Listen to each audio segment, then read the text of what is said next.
Hello everyone and welcome to my B&B Fan Club channel. I hope everyone is having a wonderful day. Before we begin, please hit the subscribe button and give this video a thumbs up. Brooke Logan stood by the window, arms crossed tightly across her chest, gazing out at the Los Angeles skyline.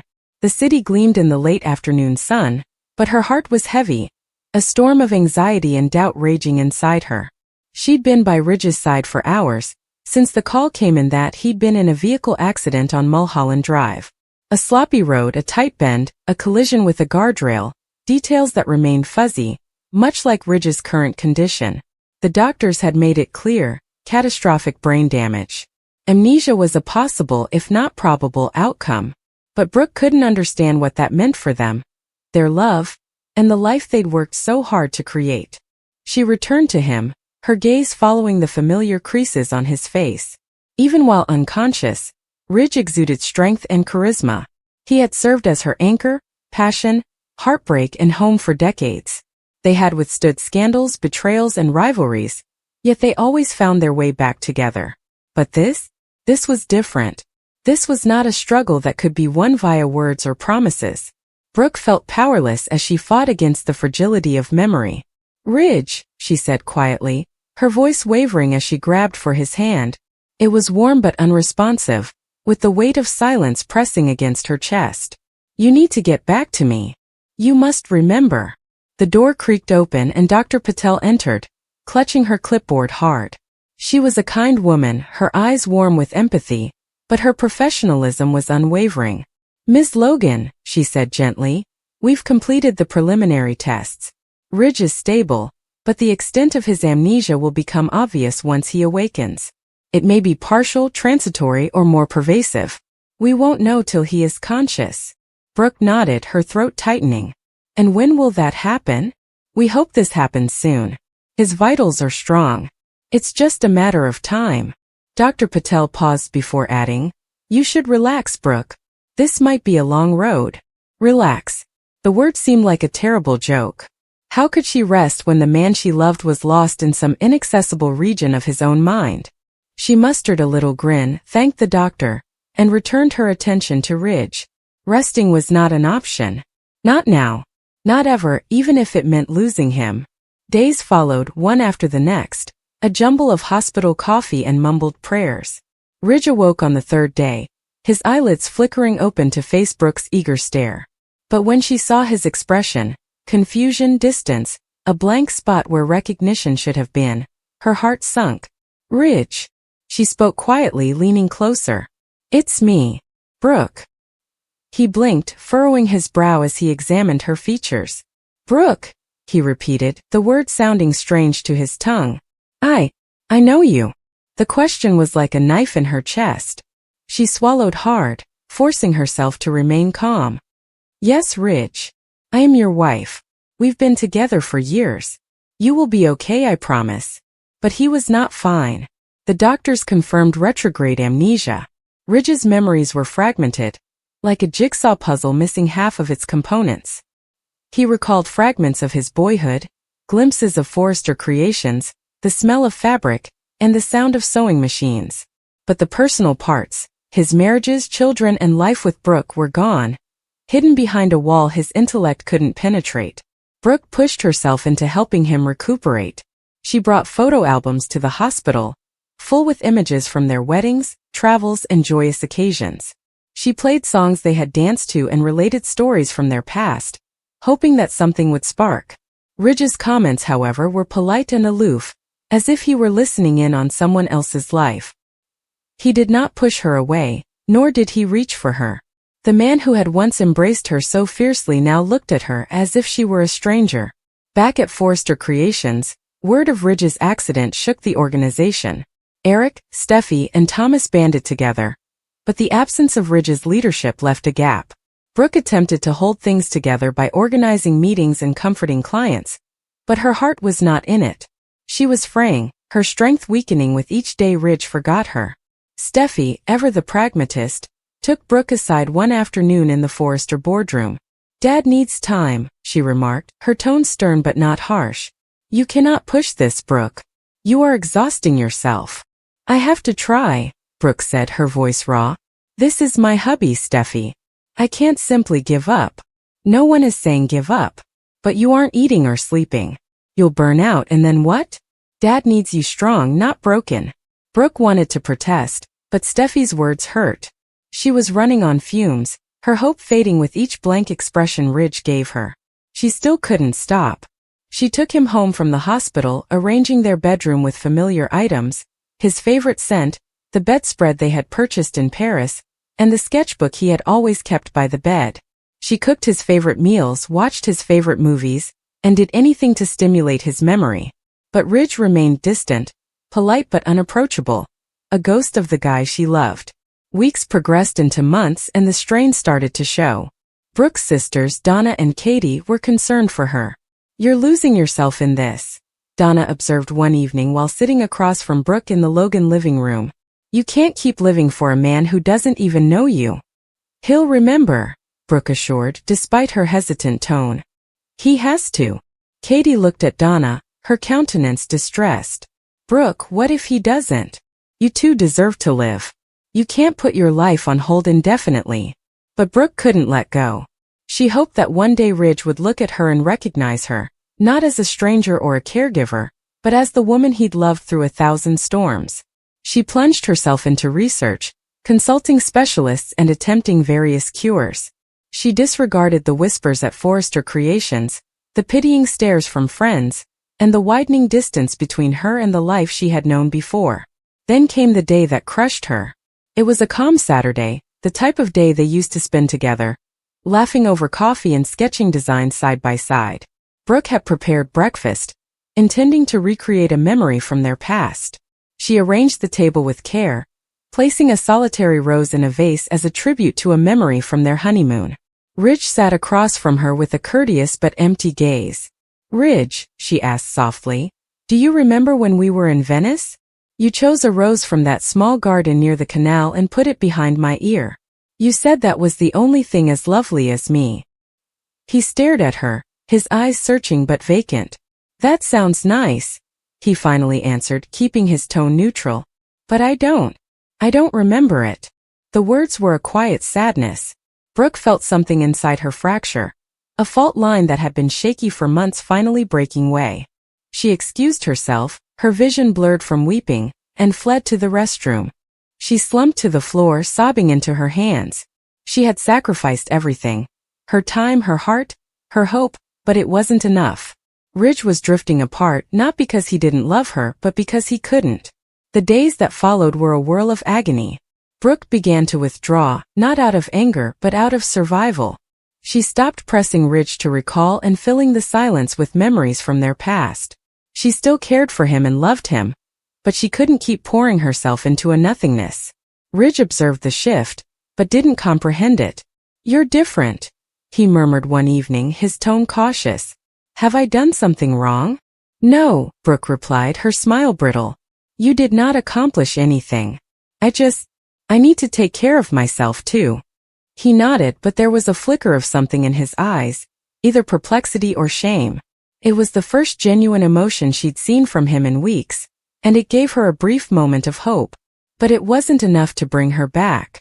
She began spending more time at Forrester Creations, pouring herself into her work to alleviate the pain. She reunited with friends, went to therapy, and attempted to recover the parts of herself she had lost. Meanwhile, Ridge suffered in his own way. The world felt like an unsolvable riddle, filled with individuals who knew him better than he knew himself. He could see the sorrow in Brooke's eyes, and she pulled herself together with a strength that both astonished and frightened him. He couldn't recall their love, but he felt something, an instinct, a pull toward her that he couldn't explain. He started asking questions not only of Brooke but of others. Eric told him stories about their family, Steffi reminisced about their fights and victories, and Thomas showed him sketches they had created together. Fragments of his history began to emerge gradually, not as memories but as emotions, like echoes of a life he'd lived but couldn't touch. Ridge came across an old letter in a drawer one evening.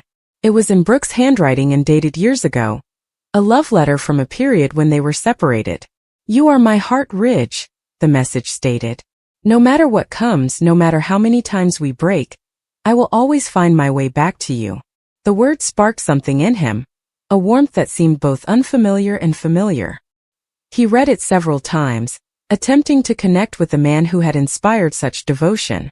Brooke, completely oblivious of Ridge's finding, proceeded to navigate her new life. She wasn't giving up on him, but she was learning to live without him, to find joy in the simplest things. A laugh with her sisters, a successful design launch, a quiet moment alone with her thoughts. It was a shaky piece, but it was her own. Then one rainy afternoon, Ridge arrived at her office. His hair was moist, and his attitude was both hesitant and determined. The letter was in his hand, wrinkled from being gripped so firmly. "Brooke," he said, his voice rough, "I do not remember everything. I'm not sure if I ever will. However, after reading this, I understand your feelings.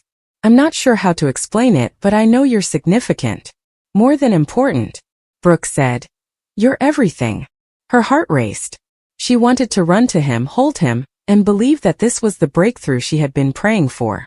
But she paused, the weight of months of anguish on her back. "Ridge, I can't keep hoping for something that may never happen. I love you, but I can't lose myself again." "I'm not asking you to," he replied, moving in closer. "I'm asking for an opportunity to get to know you. Not the you from the past, but the you of today. I want to discover who we are together." It wasn't a guarantee of recovery, or that he'd ever be the Ridge she knew, but it was a start, a thin thread of connectedness in a story that had seemed hopelessly shattered. Brooke took his hand, shivering as her fingers interlocked with his. For the first time in months she felt a glimmer of hope, not for the past, but for a future they could create together, one memory at a time. Ridge Forrester had always exuded confidence, charisma, and a restless energy that seemed to attract problems as readily as the sun does light. But on that fateful afternoon, he was about to face a task unlike any he had ever seen before. Ridge left the Forrester Creations office after a particularly stressful meeting as the sun fell over Los Angeles, bathing the skyline in amber and gold tones. He had been arguing with Eric over the company's direction, a conversation that had veered far beyond professional disagreement and touched on old wounds. His complicated relationship with Brooke, the woman who had influenced much of his life for better or worse. Ridge moved faster, not noticing the slick surface of the driveway as he made his way to his car. A quick, unexpected skid of his vehicle threw him off the road. The sound of metal grinding against metal resonated in the distance before everything turned black.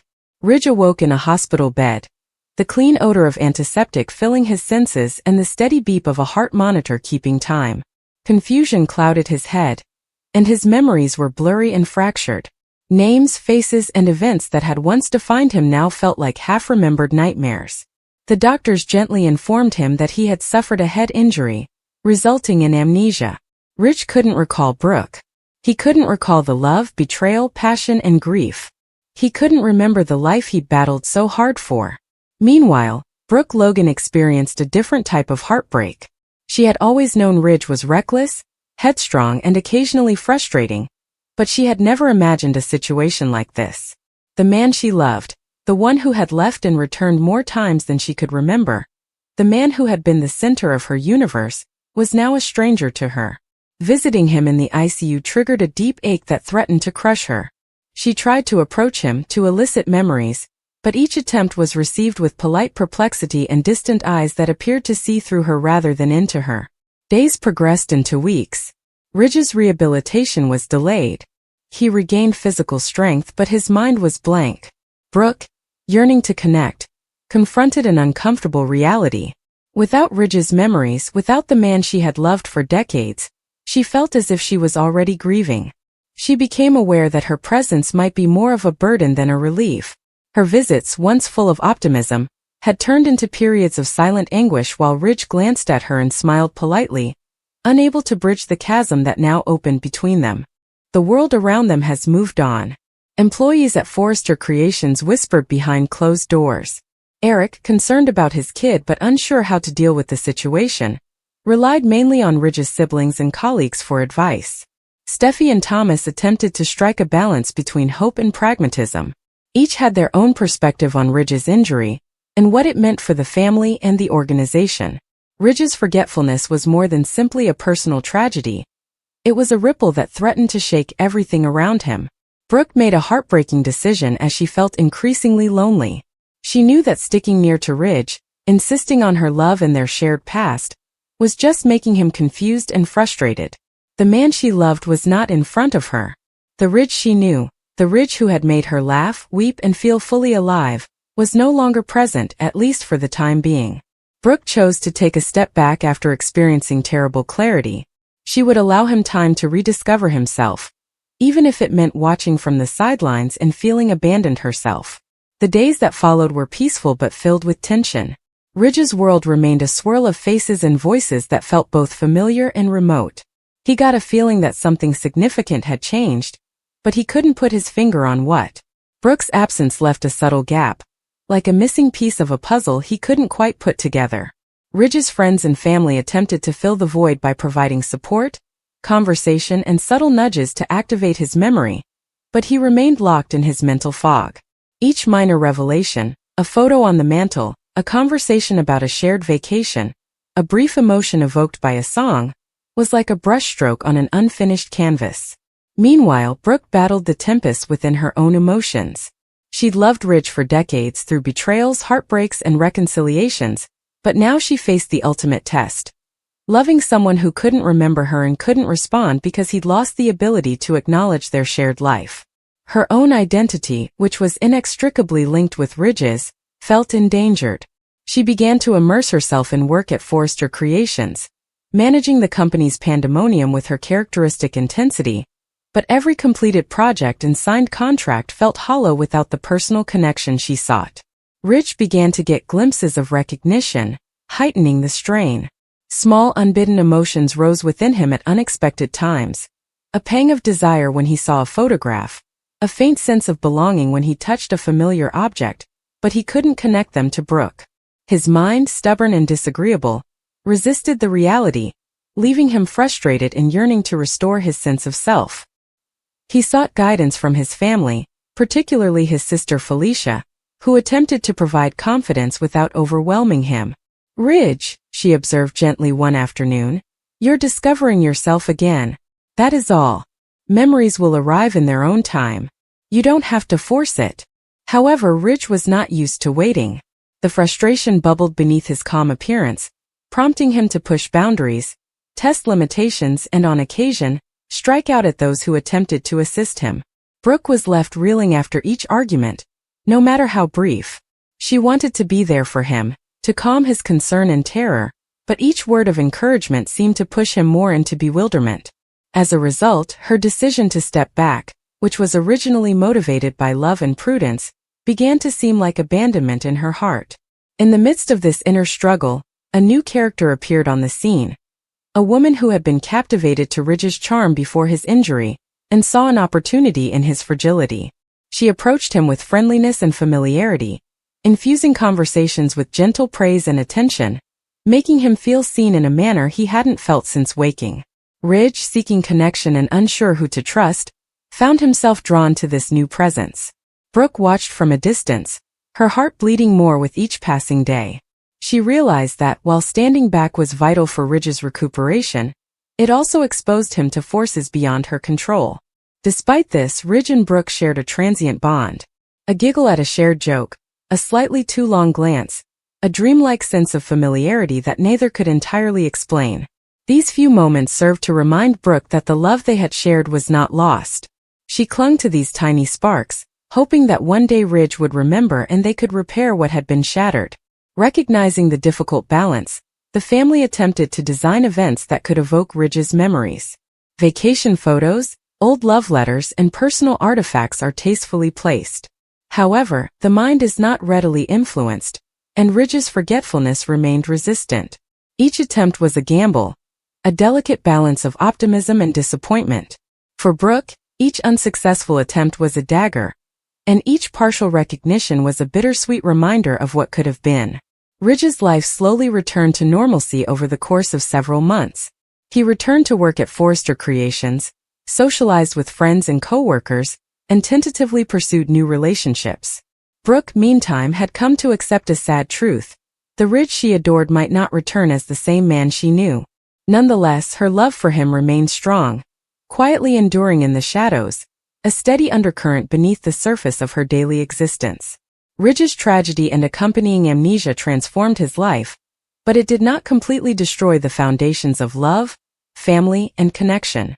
Even as he navigated this new reality, Brooke's presence persisted in ways he couldn't quite understand.